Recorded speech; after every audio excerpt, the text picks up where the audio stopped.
saya Lucy Ramanisme Melang. Di sini pada video kali ini saya akan membahas tentang sistem organisasi tumbuhan.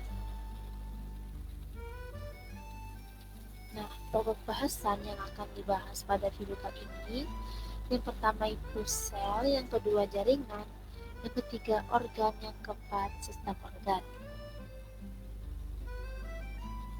Nah, ini kita bisa melihat ya, perkenalkan saya, nama lengkap saya Lucy Rahmanisme Melang. Kalian bisa memanggil saya Lucy saja. Kita akan membahas secara ringkas apa saja sistem organ dalam kehidupan, khususnya pada tumbuhan. Nah, yang pertama itu sel. Sel merupakan unit struktural dan fungsional terkecil makhluk hidup. Sel yang menyusun tubuh makhluk hidup pada umumnya berukuran sangat kecil, hanya dapat dilihat dengan bantuan mikroskop. Semua sel pada dasarnya memiliki struktur yang sama, tersusun atas membran plasma, sitoplasma, dan inti. Sekalipun ada sedikit perbedaan antara sel hewan dengan sel tumbuhan, namun semua struktur umum sel pada semua makhluk hidup adalah sama.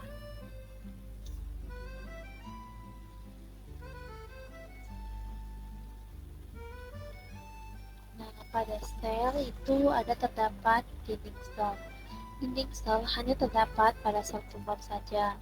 Dinding sel membuat sel tumbuhan lebih kaku dan lebih kuat dibandingkan dengan sel hewan.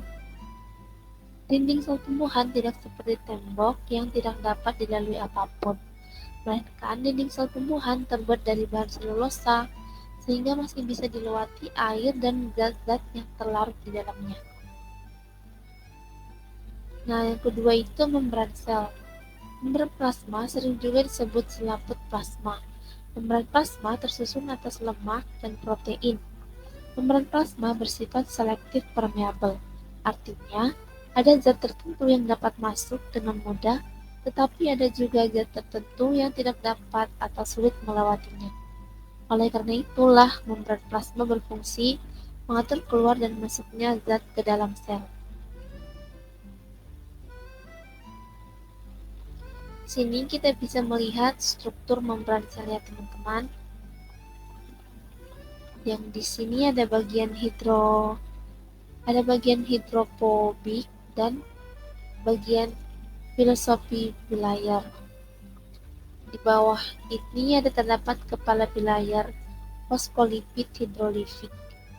Di atas ada protein intrinsik, di bawah ada protein ekstrinsik. Ada juga protein hidrofolik dan juga protein intrinsik. Protein intrinsik ini termasuk juga sebagai bagian dari hidrofobik. Sedangkan protein ekstrinsik itu termasuk dengan protein hidrofilik. Selanjutnya, ketiga ada sitoplasma. Sitoplasma merupakan isi sel. Sitoplasma tersusun atas air dan bahan-bahan kimia yang terlarut seperti karbohidrat, lemak, protein, mineral, dan vitamin. Oleh karena itu, pada sel tumbuhan yang sudah mati akan tampak kosong, sebab cairan dan benda yang lain sudah tidak ada. Beberapa organel penting yang menjalankan fungsi-fungsi kehidupan sel antara lain membran sel, dinding sel, kloroplas, mitokondria, membran inti, dan vakuola. Yang keempat ada inti. Inti merupakan bagian di dalam sitoplasma yang ukurannya paling besar. Inti memegang peranan penting, sebab di dalam inti terdapat materi inti yang berperan dalam pewarisan sifat dari induk kepada keturunannya.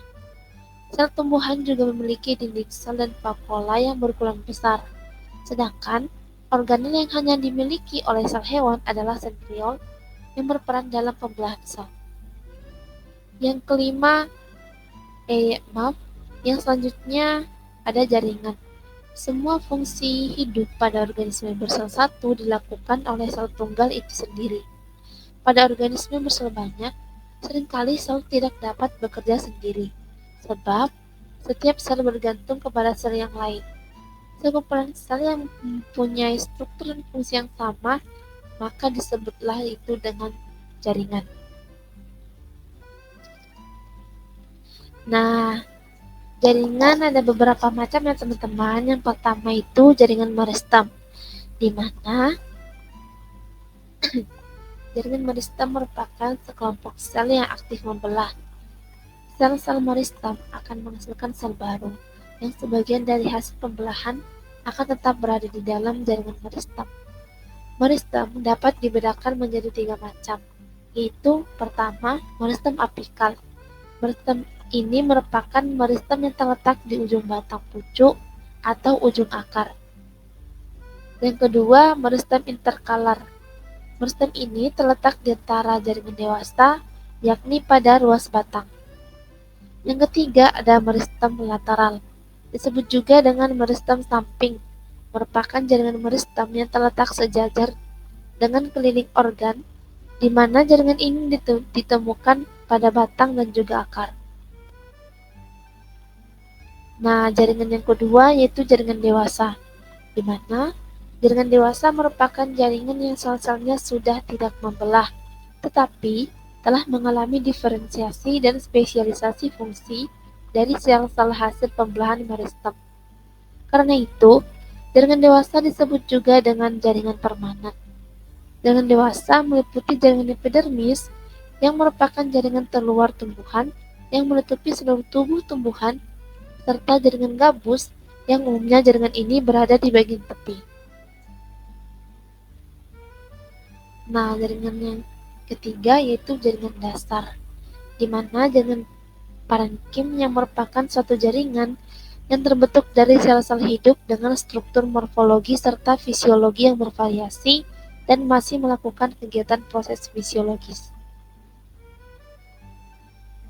Nah, yang keempat, ada jaringan penguat. Jaringan penguat ini meliputi koenkim dan sklerenkim, di mana koenkim merupakan jaringan homogen yang tersusun atas sel-sel koenkim. Koenkim umumnya terletak di bawah epidermis. Yang kedua, sklerenkim. Jaringan sklerenkim terdiri atas sel-sel mati. Dinding selnya sangat tebal dan kuat karena mengandung lignin atau komponen utama kayu. Di gambar ini kita bisa melihat yang sebelah kiri ada bentuk dari jaringan parenkim. Yang di tengah merupakan bentuk dari jaringan koenkim dan yang sebelah kanan merupakan bentuk dari jaringan sklerenkim. Bisa kita lihat ya teman-teman perbedaannya secara signifikan. Nah, ya maaf ya, itu agak salah pengetikan. Yang kelima yaitu jaringan pengangkut, di mana jaringan pengangkut ini terdiri juga atas dua. Yang pertama itu silam, yang kedua itu floem. Silam berfungsi mengangkut air dan mineral dari akar menuju ke daun dan bagian tubuh lainnya. Jadi silam ini adalah jaringan pengangkut yang mengangkut air dan mineral dari akar ke daun. Ini kita bisa melihat kalau arah dari silam ini merupakan jaringan yang satu arah yaitu ke atas. Lalu silam merupakan sel yang tidak memiliki dinding pembatas tetapi memiliki dinding tebal yang mengandung lignin. Sedangkan pada floem berfungsi mengangkut dan mengedarkan zat-zat makanan hasil fotosintesis dari daun ke seluruh bagian tumbuhan. Nah, pada floem ini dia memiliki dua arah ya teman-teman. Dia memiliki arah ke atas dan juga ke bawah. Floem juga mengangkut air dan makanan. Makanannya ini hasil dari fotosintesis yang terjadi di daun. Nah, pada floem, selnya memiliki dinding pembatas yang berpori. Selanjutnya, ada organ tumbuhan. Organ adalah kumpulan dari beberapa jaringan untuk melaksanakan fungsi tertentu.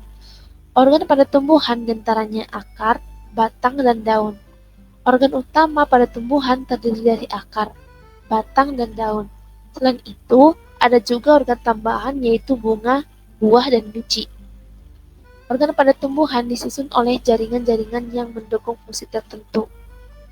Nah, dari gambar ini kita bisa mendeskripsikan mendeskripsikan bahwa pada satu tumbuhan saja terdapat beberapa organ. Pertama ada organ akar, organ batang, organ daun, organ bunga, dan biji. Selanjutnya, ada sistem organ tumbuhan. Pada sistem organ tumbuhan ini terdapat sistem pengangkut, di mana sistem pengangkut ini merupakan sistem transportasi pada tumbuhan yang melibatkan organ akar, batang, dan daun. Sistem pengangkutan dilakukan oleh jaringan pengangkut yang terdiri dari xilem dan floem. Pengangkutan air dimulai dari xilem yang ada di akar menuju ke batang dan daun, sedangkan pengangkutan hasil fotosintesis dari floem yang ada di daun ke seluruh bagian tubuh tumbuhan. Nah, pada gambar ini, pertama akar menyerap air dan mineral yang ada di tanah. Lalu, air dan mineral yang diserap itu diangkut melalui jaringan xilem ke batang dan juga ke daun. Nah, setelah di daun, jaringan floem akan melakukan fotosintesis, yaitu dengan memasak air dan mineral itu menghasilkan nutrisi. Nutrisi itu kemudian didistribusikan atau diarahkan juga ke seluruh bagian tubuh tumbuhan. Nah, terima kasih sudah mendengarkan penjelasan singkat dari saya. Bila ada kesalahan kata, mohon dimaafkan. Saya akhiri. Wassalamualaikum warahmatullahi wabarakatuh. Sampai jumpa di pertemuan selanjutnya. Bye-bye.